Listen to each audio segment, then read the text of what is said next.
Estela, em relação aos critérios diagnósticos, né? Se a gente for falar sobre os critérios diagnósticos para a gente fechar, né? Para paciente assim, aquela paciente que chega, né, com aquele padrão menstrual clássico, típico, né? Às vezes tem alguma queixa, ou não, né, de hiperandrogenismo. Quais são os critérios atuais para diagnóstico da síndrome dos ovários policísticos e como é que a gente faz os diagnósticos diferenciais? Boa, então assim, essa questão, Jader, do diagnóstico, sempre tem polêmica em todos os congressos, principalmente o europeu, que acontece a cada 2 anos. Esse ano teve, se eu não me engano, acho que, eu não lembro se foi em Portugal, não lembro onde foi agora. Então sempre tem essa discussão dos critérios, porque a gente tem o mais, né, aceito é o de Roterdã, que é de 2003, nem é tão atual assim, mas é o que... Ele é o mais democrático, ele foi o que mais conseguiu agradar a todo mundo. Existem os critérios do NIH também de 1990, que é um pouquinho diferente, mas hoje, a nível de estudo, a nível de consultório, de diagnóstico, a gente usa os critérios de Roterdã, que são, simplificadamente, eu preciso ter pelo menos 2 de 3, né? Primeiro é a amenorreia, ou a alteração, né, desse ciclo. Quando a gente fala amenorreia, pode ser a ausência de menstruação, ou essa paciente que menstrua aí no intervalo maior do que 40, 45 dias. Então, isso já é, né, importante. Hiperandrogenismo seria o segundo critério, clínico ou laboratorial, e esse ou é importante, eu não preciso ter os 2.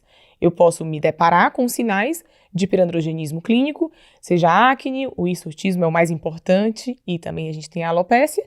O laboratorial, eu teria que solicitar, e eu preciso solicitar laboratório numa paciente dessa. E o ultrassom, que é o mais polêmico, que é o padrão desse ovário policístico a ultrassom. Se eu tiver 2 de 3, eles dividiram até em fenótipo. A paciente tem os 3, é fenótipo A, ela tem mais um outro, e aí a gente divide fenótipo muito mais também a nível de estudo científico, para poder ver o impacto das terapêuticas, né? Agora, o critério nos ajuda muito dentro do consultório, mas eu brinco que tem o 4º critério, que é desde que você exclua outras causas, e a gente tem que reforçar isso muito para quem está ouvindo e vendo a gente aqui. Às vezes eu falo para os alunos, olha, tem cara de SOP, né, pele de SOP, jeito de SOP, mas não é SOP, então a gente precisa fazer diagnóstico diferencial. Que como que a gente faz? Claro, anamnese sempre, exame físico sempre, mas eu preciso de uma lista, de um perfil hormonal, né, bem extenso, para que eu fale, não, realmente isso é uma SOP, desde que eu não tenha outras situações. Por exemplo, um tumor de suprarrenal, ele pode simular uma SOP.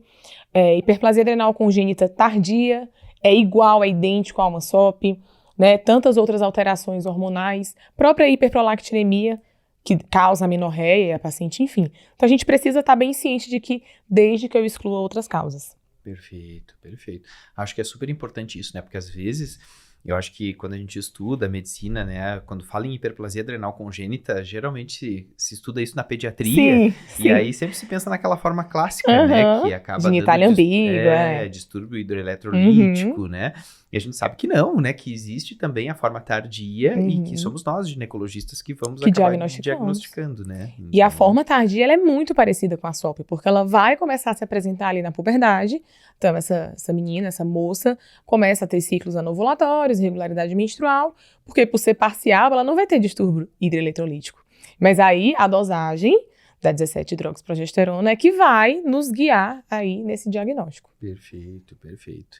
E as condições de tireoide também, né? Que Sim. é outra causa bem frequente, né? De amenorreia. A gente sabe que os distúrbios da tireoide são mais comuns, né? No sexo feminino, então...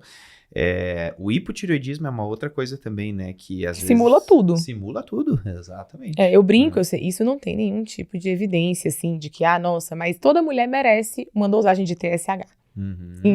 Mas tá tudo bem, merece, porque as mulheres, elas têm mesmo alterações, tanto para hipo como para hipo muito mais frequente, e que o hipotireoidismo, ele simula tudo. Depressão, climatério, síndrome do ovário policístico, Exato. então a gente tem que lembrar da tireoide sempre. Perfeito.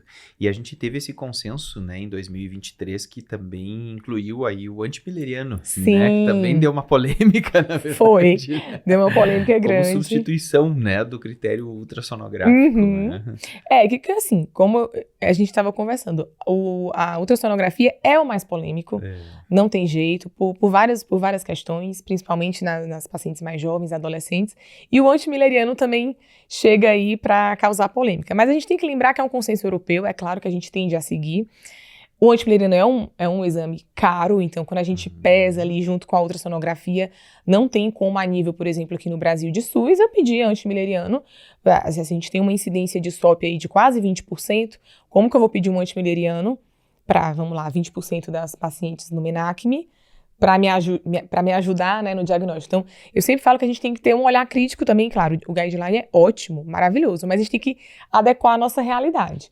Mas e ele até fala que o antimileriano não deve ser feito em pacientes muito jovens, né? Então, você fica, mas é uma condição do MENACME, então... Mas é uma boa discussão. Perfeito.